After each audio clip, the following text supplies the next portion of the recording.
আজকে নিয়ে এলাম বাচ্চাদের প্রিয় মিষ্টি পাউডার রেসিপি।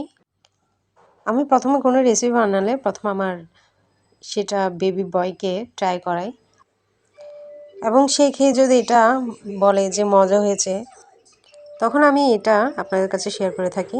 মোট কথা বলতে গেলে এই আমাকে ইন্সপায়ার করে রান্নার ক্ষেত্রে। মিষ্টি পাউডার বানানোর জন্য আমি এখানে ময়দা নিয়েছি প্রায় 3 কাপ পরিমাণ, চিনি দিয়েছি 3 টেবিল চামচ পরিমাণ, লবণ স্বাদ অনুযায়ী দিলাম, এবং এখানে 3 টেবিল চামচ পরিমাণ সয়াবিন তেল দিলাম, এবং এটা ভালো করে মিশিয়ে নেব। ভালো করে মেশানো হয়ে গেলে আমি এখানে কুসুম গরম জল অল্প অল্প করে অ্যাড করছি এবং মেশাতে থাকছি। এভাবে করে একটা পরোটার ডো তৈরি করেছি এবং এটা লেচি কেটে নিচ্ছি। এখানে আমি 4টা লেচি কেটে নিয়েছি। এখন অল্প পরিমাণ ময়দা দিয়ে আমি এখানে একটা লেচি নিয়ে এখন এটাকে পরোটা বেলে নিচ্ছি।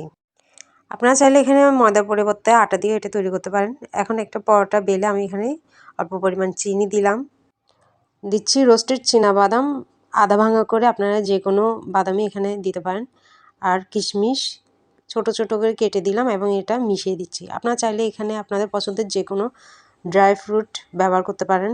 এখন দুপাশ থেকে এভাবে করে টেনে চাপ দিয়ে লাগিয়ে দিলাম এবং অপোজিট পাশ থেকে এনে এভাবে লাগিয়ে দিলাম। এতে করে একটা চারকোনা শেপ আসবে। আপনারা চাইলে এটাকে গোল করেও শেপ দিতে পারেন আপনাদের পছন্দ অনুযায়ী। এ পর্যায়ে আলতো হাতে এটাকে বেলে নিতে হবে, যাতে করে ভিতরে যে একটা আমরা ফিলিং দিলাম সেটা বের হয়ে না যায়। আমার এখানে একটা বেলা রেডি, এটা একটু মোটা থাকবে। এভাবে করে আমি প্রত্যেকটা বানিয়ে নিয়েছি। এখন এটা ফ্রোজিং পদ্ধতি দেখাচ্ছি, এজন্য একটা যে কোনো কন্টেনারে একটা পরোটা বসালাম। এই প্লাস্টিকটা আমি বাটির সাইজে কেটে নিয়েছি। প্লাস্টিকটা একটু মোটা সাইজেরই নেবেন। এখন প্লাস্টিকের উপর আরেকটা দেবেন। এভাবে করে আপনারা ফ্রোজিংয়ে রাখতে পারেন। এটা ডিপ ফ্রিজে রাখতে হবে। আমার হাজবেন্ড বেচারা ছোট্ট বাচ্চাটা অফিস থেকে আসলে জাস্ট ফ্রাই করে দিব। বাকি দুইটা ফ্রাই করে দেখাচ্ছি। চুলায় তাওয়া গরম করে প্রথমে একটা পরোটা এপাশ ওপাশ আমরা সেঁকে নেব। হালকা সেঁকা হয়ে গেলে আমি এখানে বাটার ব্যবহার করছি।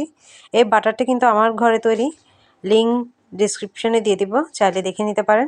বাটারের ফ্লেভারটা আসলে আলাদা। আপনারা চাইলে এটা বাটার বা নর্মাল তেল দিয়েও তৈরি করতে পারেন, আবার ঘি দিয়েও তৈরি করতে পারেন, কোনো সমস্যা নেই, যার যেটা পছন্দ। আমি অল্প অল্প করে এখানে যতটুকু প্রয়োজন হয় বাটার দিয়েছি। এভাবে করে দুপাশ লালচে করে ভেজে নেব।